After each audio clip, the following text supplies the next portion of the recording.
Bon retour sur Garincha 82, la chaîne des DCE en avant-première. Salut l'équipe, on se retrouve aujourd'hui pour la MLS et l'équipe de Toronto.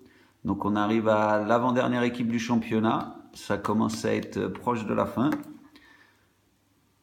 On passe à la présentation de Toronto. Ah, petite fausse manip, on revient en arrière, Toronto. Alors il y a une petite particularité pour cette équipe-ci aussi, donc je vais vous expliquer un petit peu le délire. Alors normalement, la tactique qui devrait être adoptée, c'est pas un 3-4-1-2, ça devrait être un 3-1-4-2. C'est-à-dire qu'en fait, ce MOC devrait se trouver en MDC entre la défense et les deux milieux de terrain qui sont ici. Seul souci, si vous regardez entre guillemets dans les tactiques, ce schéma-là de jeu n'existe pas. Donc problématique, je me suis dit bah comment faire. Donc le schéma de jeu qui se rapproche entre guillemets le plus d'un 3-1-4-2, et bah c'est un 3-4-1-2. En faisant attention bien sûr bah, de prendre des joueurs au moins MDC pour au cas où s'ils sortent une tactique 3-1-4-2 exprès pour le DCE quoi. Sinon, je pense que ça sera celle-là qui sera utilisée. Voilà. Alors, note générale qui devrait être obligatoire, ça sera 71 et non pas 72 comme la mienne l'indique. Collectif 95 comme d'habitude. On va passer à la présentation des joueurs. Donc, présentation des joueurs. On a Bono, que j'ai payé 300.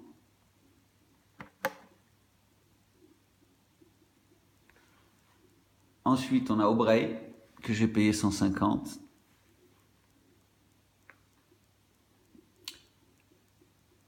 Haglund, qui nous a coûté 300.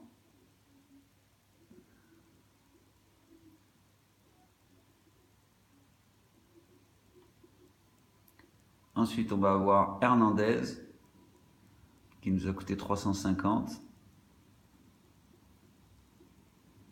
Hassler, 150.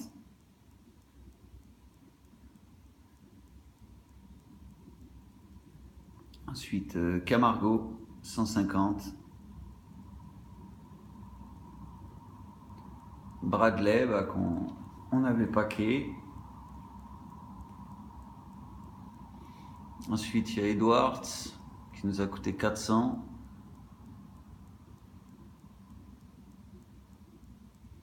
Vasquez, 350. Altidore, 650.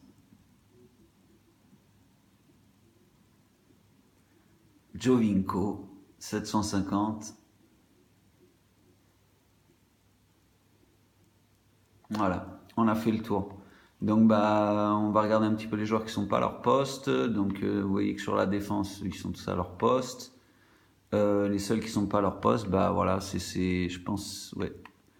Ce MDC qui normalement devrait être MC, donc bah il me rapporte que 9 points. Celui-là est MDC aussi, mais heureusement pour moi il a le blason de fidélité, donc il me rapporte quand même 10 points.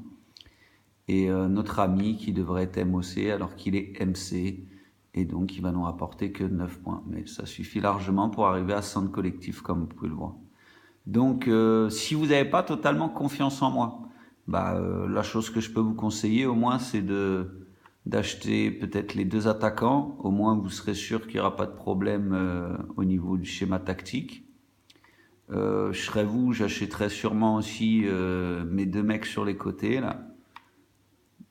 Alors pas forcément ces cartes-là, hein, mais je dis au moins votre MG, votre MD, de déjà les avoir, au moins vous ne serez pas emmerdé.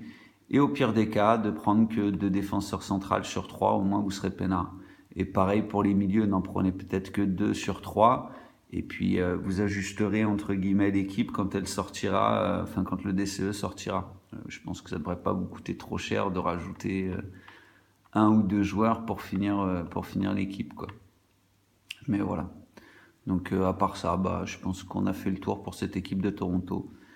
Je vais vous dire à la prochaine sur Garincha 82 et puis n'oubliez pas les petits j'aime, les commentaires si vous avez envie et puis partagez les vidéos avec vos amis ou vos réseaux sociaux.